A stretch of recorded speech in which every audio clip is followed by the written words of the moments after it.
it can be said, if it can be said that an overwhelming majority of the population of an area desire to leave country A and join country B, and I'm not sure what hypothetically we were talking about here, and country B takes that area by force instead of the correct way of a referendum, what value is there in returning that area to country A? And I think the underlying question here is, Crimea is a bit of a different kettle of fish than anything else in this conflict. And it's always puzzled me, because I'm quite sure that if Vladimir Putin had wanted Crimea to become part of the Russian Federation, he could have done so in a way that would be fully accepted by the entire world. The impulse within the population there is strong enough that he could easily have stirred up a separation movement had the population hold a referendum much like Scotland's last year, except that it would almost certainly have been a majority in the yes camp, and won a majority victory in a fair and full referendum that would have been accepted by most of the countries of the world, and that would have been that, and so on.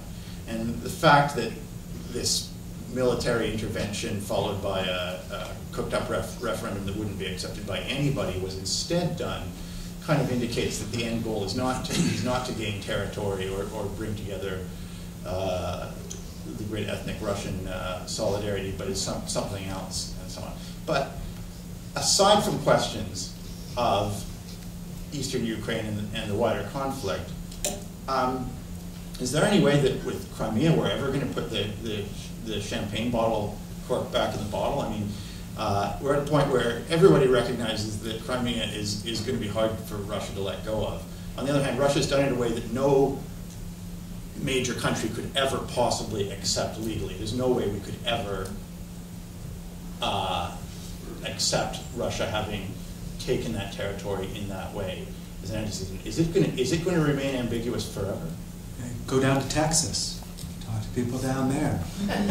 Texas wasn't, taken by the United States in a free and fair way. We seized it from Mexico, and there's still a lot of, even more than 100 and God knows how many years afterwards, there's still tensions on that issue.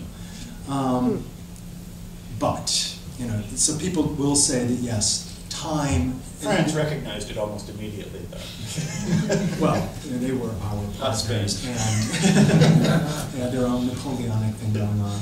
But so you could say that after a certain period of time, geopolitical order kind of heals around any kind of break, however that break happened.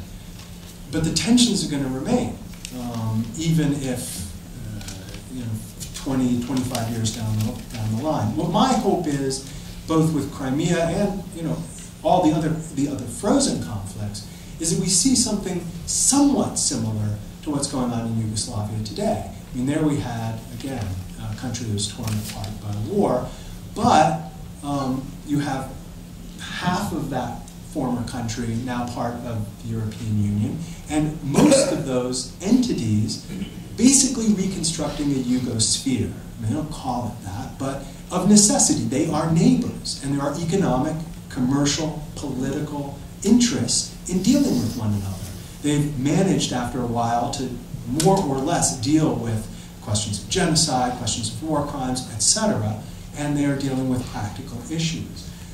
It would be my hope that 25, 30, 40 years down the line, we would see that happening in this region as well, as the proximate reasons for the division, for the conflict, whether it be territorial, ideological, and all three have a role to play, have faded to a certain extent, and the regions cooperate with one another for pragmatic, practical reasons. It may be part of some new regional organization, as ex-Yugoslavia works with one another within the EU structures, or it simply could be outside of any kind of region.